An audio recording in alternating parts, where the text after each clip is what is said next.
Welcome everyone who's joining this session online and the people in the room today.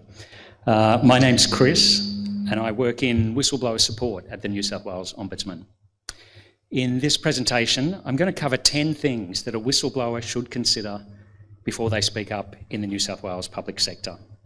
And this is based on the experience of the whistleblower support team, as well as insights we've gained from similar functions around Australia and overseas.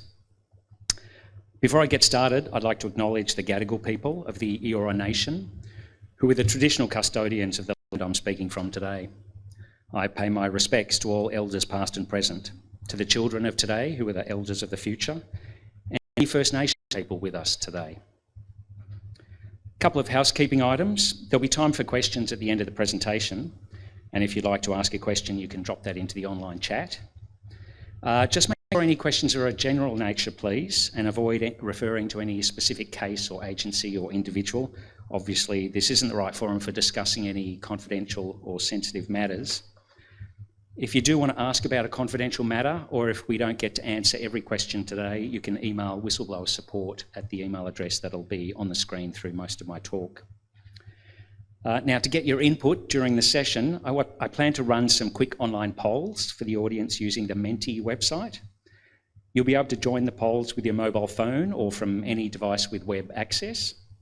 And details of how to join will be displayed in my slideshow when the time comes. And finally, just a reminder that all PID Awareness Week sessions will be recorded and made available online. So I recognise that many of you joining today work in the PID space, perhaps receiving and assessing public interest disclosures, perhaps investigating them. But this presentation is really framed to talk directly to individuals who are preparing to speak up, perhaps about corruption or maladministration or other serious wrongdoing they've seen. So even if that's not you, I really encourage you for the next 40 minutes or so to put yourself in the shoes of a whistleblower and think about an individual public official who in the course of their work has become aware of serious wrongdoing and feels compelled to do something about it. Now, for that reason, I don't want to assume that everyone online understands the terms I'll be using, so I'll briefly explain 3 terms that we commonly use. The first one is public official. For those of you who work in the PID space, you use this term every day. But it's useful to remember that not everyone who is a public official knows that they are a public official within the meaning of the PID Act. And by far the largest group of public officials are New South Wales government employees. That includes staff of departments and agencies, meaning both executive and non-executive staff. It includes staff employed in the teaching, health and transport services and in the New South Wales Police Force, and staff employed by parliamentary departments and in electorate offices. So a teacher in a public high school, a cleaner in a public hospital, the driver of your commuter train may not see themselves as a public official, but they are included in that definition. Other categories of public officials are staff of local councils and Aboriginal land councils, staff of public universities in New South Wales, also people working for an agency as contingent labour, and certain contractors and volunteers and various office holders. So the term public official covers a very large cohort of people who work for the New South Wales Government or in connection with government functions in New South Wales. If you do need more information about that, you can check section 14 of the Public Interest Disclosures Act 2022, or you can look up the Ombudsman's guidelines on our website, or you can contact the Ombudsman's office with any questions. Now, if you're someone who receives and assesses PIDs, you can contact the PID advice team at the Ombudsman's office. But if you're an individual thinking about reporting serious wrongdoing, you can contact whistleblower support using the details shown at the bottom of these slides. The next term is serious wrongdoing. There's actually 6 categories specified in the PID Act, but I've just displayed the top 3 here, and they are corrupt conduct, a serious and substantial waste of public money, and serious maladministration. Now, the reason I selected just the top 3 is because when agencies reported their PID statistics to the Ombudsman for last year, 94% of the ones they reported involved one or more of these 3 categories. And I don't have time to go through all the categories and their definitions, but again, if you want to know more, check the PID Act, look up the guidelines or contact the Ombudsman's office. And the final term is voluntary PID. So a public interest disclosure, or PID for short, is a report of serious wrongdoing made by a New South Wales public official. To be assessed as a voluntary PID, a report must have all of the 5 features listed on this slide. If a report is a PID, the public official who made it is protected by law in a number of ways, which I'll talk about later. And the law also requires agencies which receive reports of serious wrongdoing to take appropriate action. So for more details, again, check the Act, the guidelines, or contact us. But moving on from the definition of those terms, I want to run 2 quick polls online amongst the audience to get you thinking from the perspective of a whistleblower. Everyone's answers will be anonymous and the questions are really easy. So firstly, if you've got your mobile handy, you could use the camera to capture the QR code on your screen, or you can go to the Menti website and enter the code displayed on this slide. And for the first poll, I want you to put yourself in the shoes of a public official who's thinking about reporting serious wrongdoing. And I want you to describe in just one word how you're feeling. So once you've accessed the poll on the Menti website, you should see that question along with a box for you to type your answer and submit it. We just need one word from each of you. Think about how a public official might be feeling before they speak up. You might imagine a nurse in a public hospital, council engineer, or a procurement officer in a large department, and you need to report serious wrongdoing. What's one word to describe how you might be feeling? So we're going to see the results on screen as a word cloud. I don't know what the results are going to be. I'm hoping that's been enough time for everyone to access the Menti website if they want to participate in the poll. And I'm now just going to switch from my slideshow to Menti so we can all see the results on screen.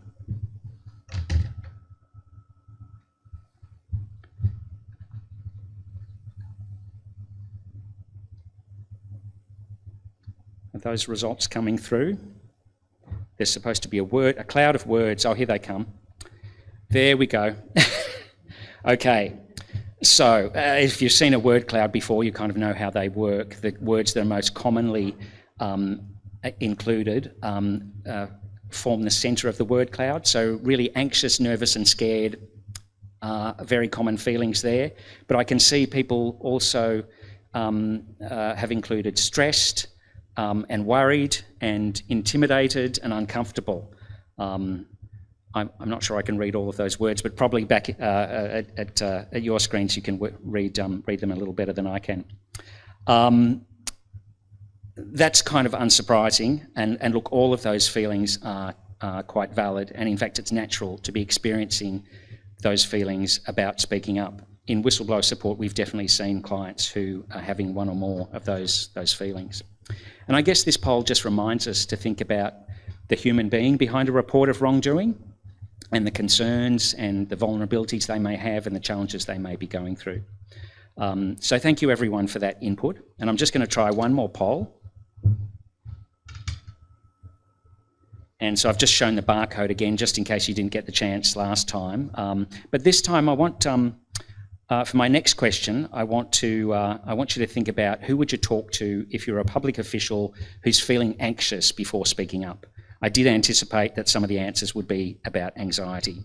So again, if you've got your mobile handy, capture the QR code or just go to the Menti website and enter that number. And in this poll, you're being asked to vote on one of 5 options.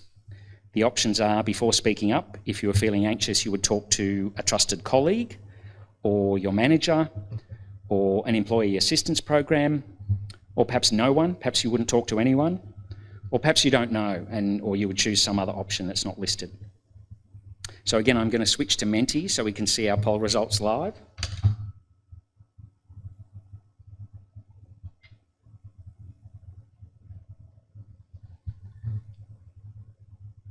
I think that's displaying now. And here come the results.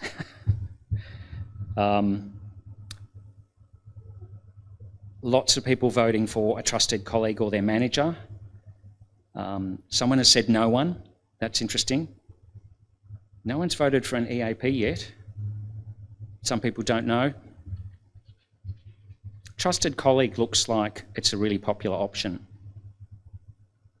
Maybe those are all the votes that are going to come through. Look, thank you very much for joining in on that. All of these are valid options. There's no right or wrong answer. It really depends on the circumstances. I do just want to say about talking to a colleague, even someone you trust. There may be situations where that could lead to a loss of confidentiality about your identity as a PID maker down the track. So it's just a choice you'd need to consider carefully. And also talking to your manager, or in fact any person whose role it is to receive a report of serious wrongdoing. That could mean you unintentionally make a PID before you're ready. That's because once you disclose the wrongdoing to your manager, even just verbally, that person has an obligation under the PID Act to forward the information to a disclosure officer in your agency. So of course you can talk to your manager, but if you're not ready to speak up, maybe just keep that discussion to the reporting process and avoid talking about details of the wrongdoing itself until you're ready to make your report. Okay, thank you very much for participating in those polls.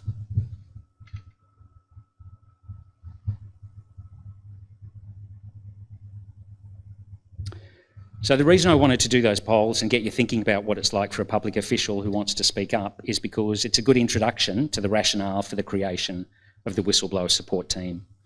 We're a new function for the Ombudsman's office, and our only role is to support public officials who report serious wrongdoing in the New South Wales public sector. There's a rationale for this kind of role, which can be found in the functions of the Ombudsman that are set out in the PID Act. It's actually in section 72(1)(b). These functions include to provide information, advice and assistance to public officials on matters relevant to the PID Act. Now, I just want to take a moment to describe how we operate in whistleblower support. A public official can access our support regardless of which agency they work for or where they decide to report serious wrongdoing. And they can contact us before they decide to report, as well as at any time after they've reported. We offer our support primarily by phone and by email, and we can make ourselves available after usual business hours with some prior notice.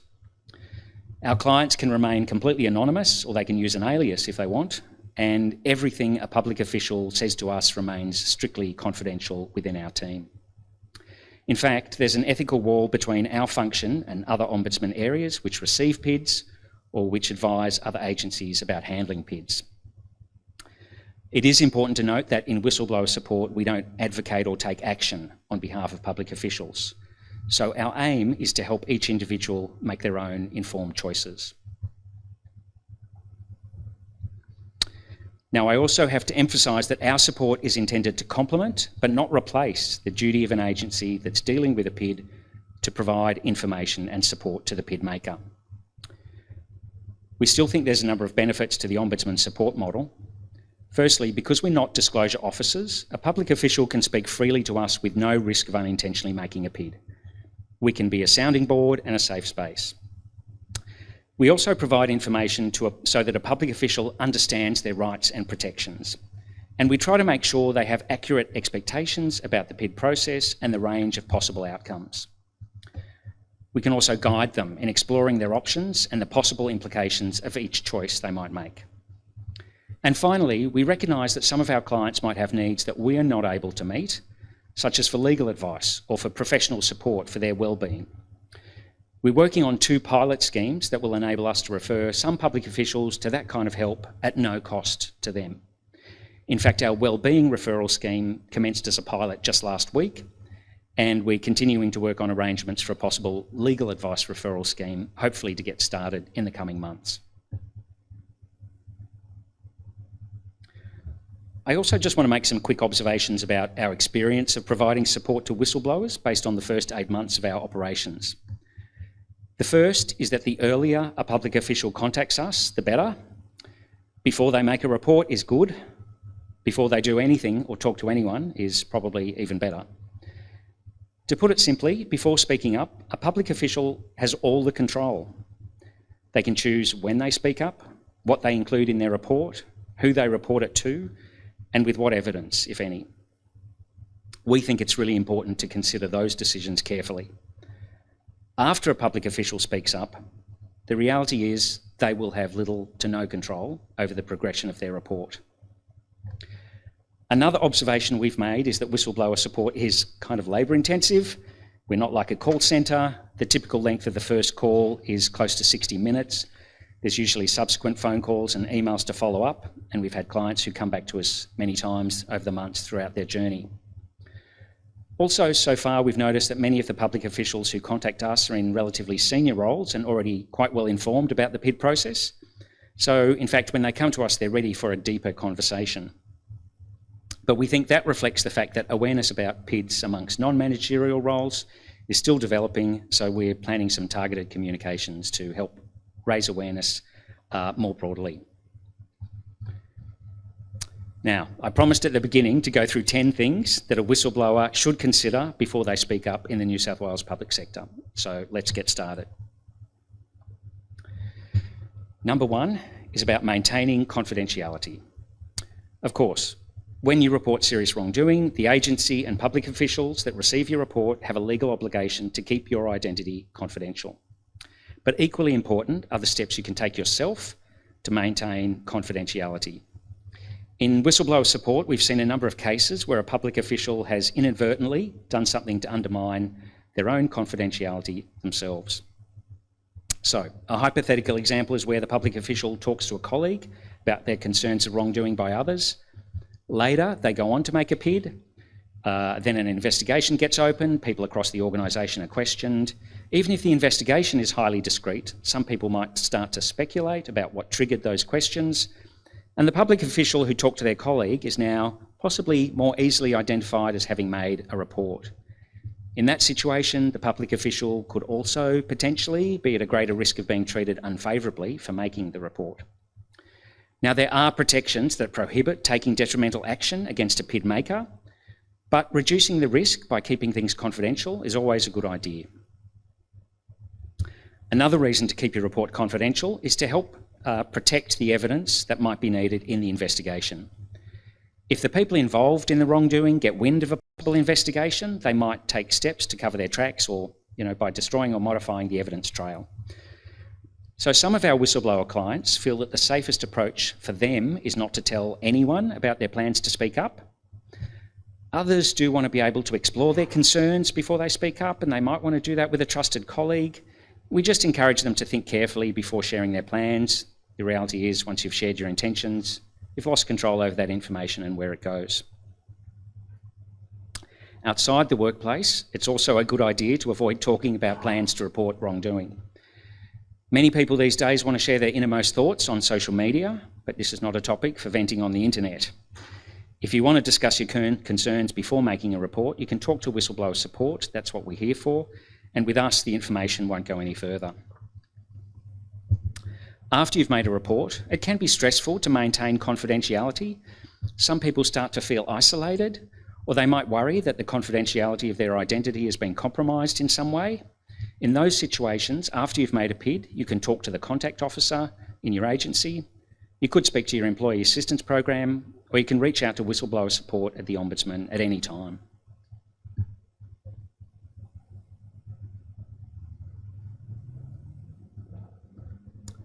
The next point to consider is reporting anonymously.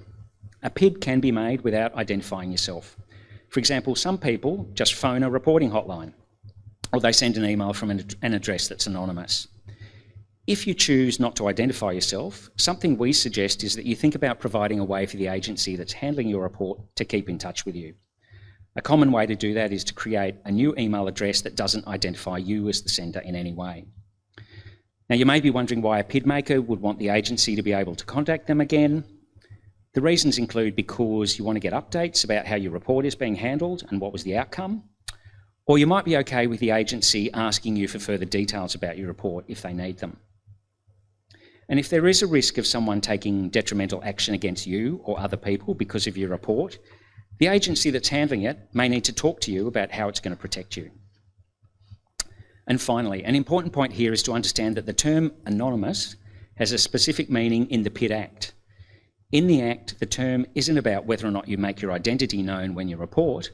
It's used to describe a report where there's no reasonably practical way for the agency to communicate with the reporter. And if that's the choice you make, you may just want to ensure your report contains all the information you have about the serious wrongdoing. That might include details of potential witnesses and the location of evidence that you know about. Point number 3 is about securing your communications. It's about being mindful of the electronic devices you're using and where you are when you're dealing with your PID.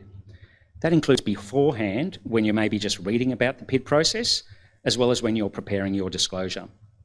It also includes afterwards when you're communicating with the PID contact officer in the agency you reported it to.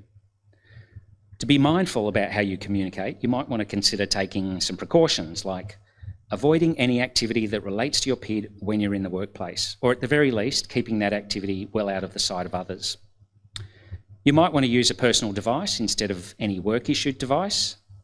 You might want to hide your caller ID on your mobile if you're phoning about your PID. And you could weigh up using a new and private email account rather than a workplace email account. Now, if this sounds a little bit paranoid, I'd suggest it's just about being cautious in circumstances where you don't have all the information about what the risks are.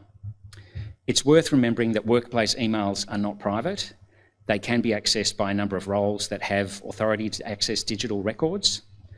And in an extreme scenario, and I haven't seen this myself, but I think you can imagine that it's possible, someone using that authority to access digital records and misusing it to find and expose a whistleblower. In fact, some whistleblower networks overseas recommend not only avoiding workplace devices, but also accessing the internet through a VPN or a virtual private network whenever you're working on your report. I've also read about cases where the PID maker chose not to use any electronic devices to report, including not even their own personal devices. In other words, they decided not to leave any digital trace of their report-related activity. For someone like that, they might prefer to do their speaking up over the phone.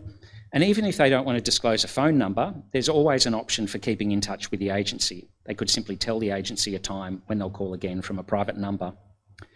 So there are always options for keeping in touch with the agency while also maintaining anonymity and a high level of security.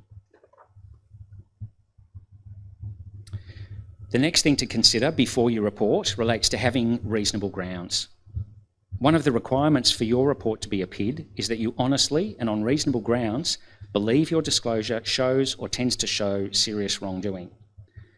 This doesn't mean that you need conclusive proof or smoking gun evidence. You can have reasonable grounds for a belief based on something you've observed yourself or something you've been told by a credible source. Now, a hypothetical scenario, and I guarantee you this is hypothetical, might be a public official overhears some co-workers talking about the kickbacks they've received in their procurement roles. In that situation, the public official might have no direct knowledge or factual evidence of any kickbacks, but if they felt persuaded that they have overheard a genuine conversation between co-workers about kickbacks, that could be reasonable grounds for belief that wrongdoing had occurred. And here's another important point about reasonable grounds. Even if the allegations in that public official's report are later disproven or they're unable to be substantiated, the public official can still be protected as long as they made their report honestly and had reasonable grounds for their belief at the time they made their report. On a final note, having said all of that, I should note that a report can't be a PID if the public official willfully makes a false statement to mislead or attempt to mislead the agency or person to whom the report was made. Number 5 of things to consider is that you should not attempt to investigate matters yourself. If these considerations were in priority order, maybe this one should be number 1. I probably can't emphasise it enough.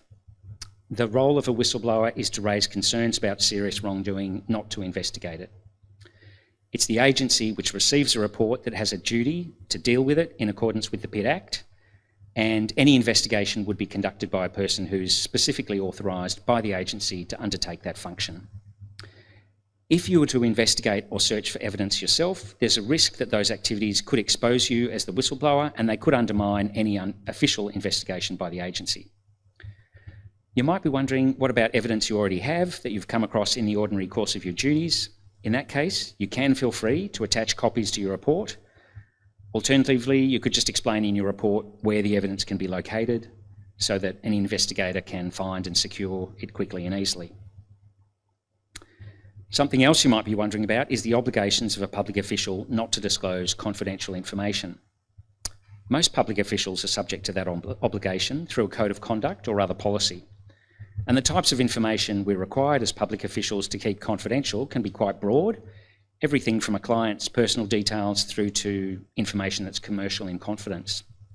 In fact, if information isn't already public, we're probably not supposed to share it other than for the purposes of our role.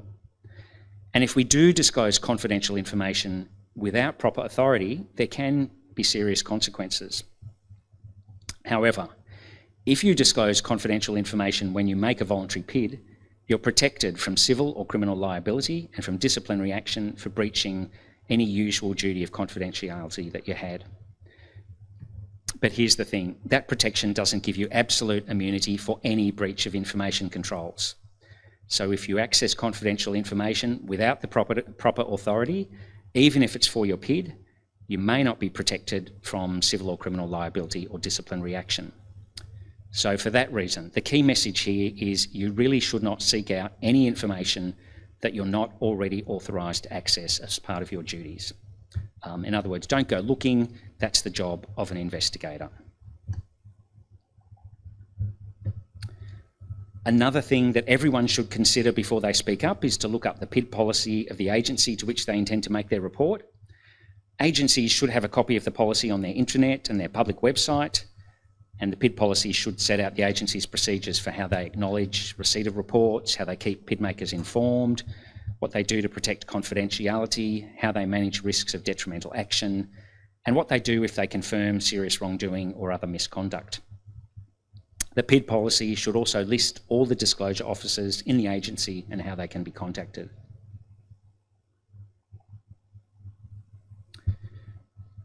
There's a number of options for a New South Wales public official to report serious wrongdoing, and those options are briefly outlined on this slide.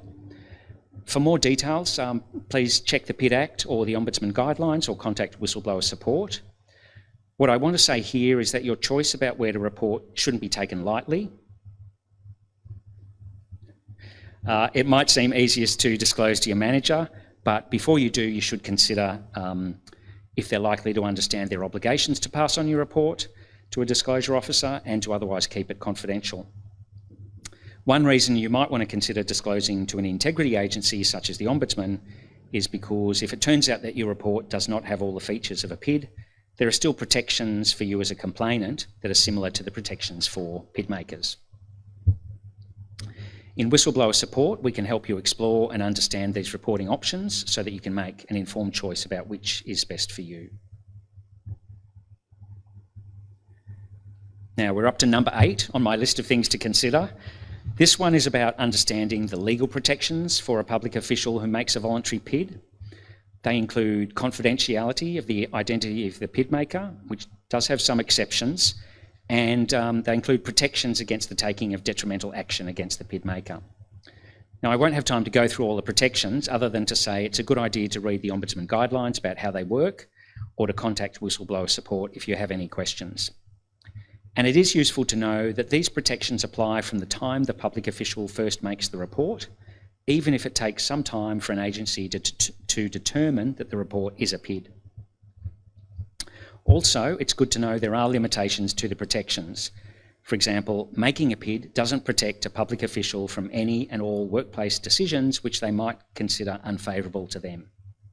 Again, for more information, you can contact whistleblower support.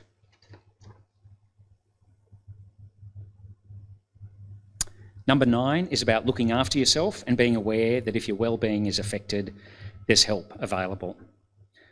Sometimes when a person reports serious wrongdoing, they can't anticipate how events will play out or how it might affect them.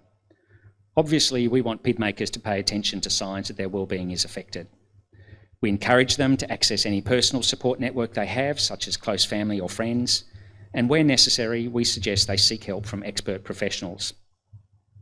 Most public officials should have access to an employee assistance program, but if they don't, or if an EAP isn't appropriate for them, whistleblower support can refer them to confidential wellbeing and counselling services that are designed specifically to meet the needs of whistleblowers through our pilot wellbeing referral scheme.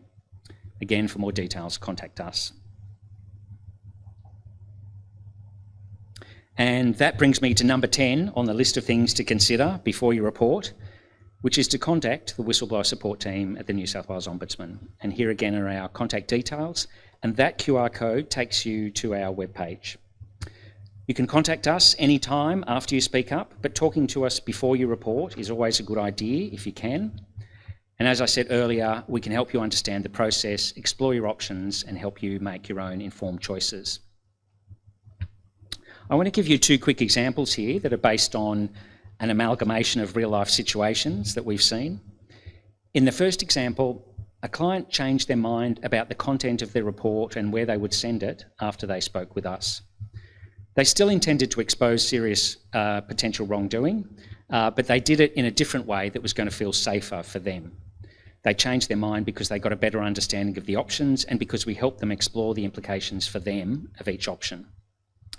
In another example, we had a client who decided to slow down and think before they report. They'd actually contacted us with a simple question about how to report, and they intended to make their report that day. But in the conversation we had with them, we helped them understand that there are some issues they hadn't yet considered, and in the end, they decided they needed to consider them before they reported. So they're just two examples of how we can help before someone actually blows the whistle. And I want to emphasise we're independent and we keep all inquiries confidential. Now, before I finish and we go to questions, I'd like to run one final poll amongst the attendees today. So we're back to that Menti QR code. And this time, I want you to nominate which are the most important matters to consider before speaking up amongst the 10 that I've talked about today. And as before, you can capture this QR code or you can go to the Menti website and enter that number. And look, I think all 10 are important in some way, but I'd like you to choose your top 3. And once you're in the Menti poll, all 10 issues will be listed there for you to choose from. I'm just going to pause for a moment for anyone who wants to participate in this last poll through the Menti website. And then in a moment, I'll switch to Menti so we can see the results on screen.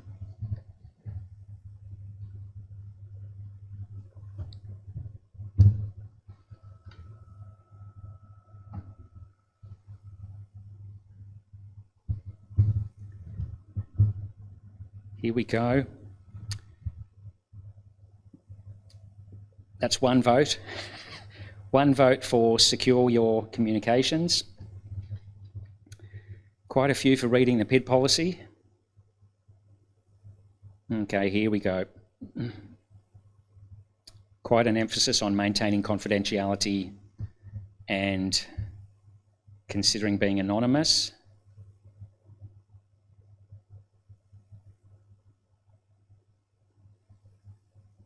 That's really interesting. Deciding where to report is still a key one. Securing your communications. I think a few people have taken that on board. There's votes for all of them, I think. There's no votes for contacting whistleblower support. I'm a little disappointed about that. But I think the message has got through nonetheless. And look, maintaining confidentiality and reading the PID policy, really key considerations. So look, thank you to all those who voted, and I hope that's got you thinking from the perspective of a whistleblower. And if you are a potential whistleblower, I hope that's given you some food for thought and some somewhere where you can contact if you need any support. Now, whatever your opinion was, a summary of all those points I've made in this presentation is going to be published later this week as a fact sheet for public officials. And I'll just switch back to my slides so you can get the QR code to find our webpage again.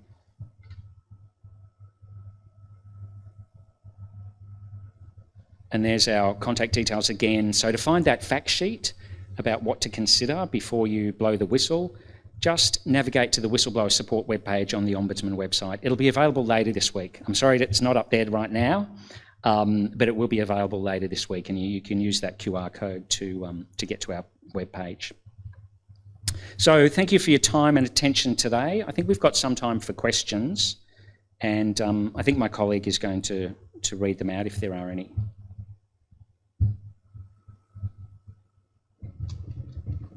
Thanks, Chris. One of the questions that came through online is, can you talk us through the work that your team's doing to promote the whistleblower support function? Sure, thank you. Yes, it is a new function, so there is a communications and awareness raising challenge in relation to our role. So far, we've taken the view that the best way of raising awareness is to make sure that our details are available when someone goes looking for information in relation to speaking up. You can imagine if we had a large promotional campaign across the public sector, this is the sort of information people might not retain if they don't need it at the time that they're hearing about it. So, so far we've been contacting agencies directly and offering them briefings about our function, and we've been asking them to put our contact details and some information about what we do in their PID policies and on their intranet, on intranet pages that are about integrity and speaking up. And we think that's been working. We've definitely seen a steady increase over recent months as awareness builds through that sort of process. And any agencies that are listening today that haven't included our contact details in your PID policy or in other relevant resources, please think about it. Get in touch with us if you've got any questions about how you should describe the support that we offer. We are now soon planning to expand those activities more broadly, contacting stakeholders and promoting our function through stakeholders such as unions, and really trying to get a reach out to employees in their workplace in ways that they are likely to see in the everyday, as well as when they go looking for information about speaking up. So in a nutshell, that's what we've been doing so far. But if you've got any further questions about what we're doing, or if you'd like us to do some briefings in your agency, please get in touch and we'd be very happy to help. Were there any other questions? No? Thank you again for joining today, and please get in touch. There's our email address if you've got any questions. We look forward to hearing from you. Thank you.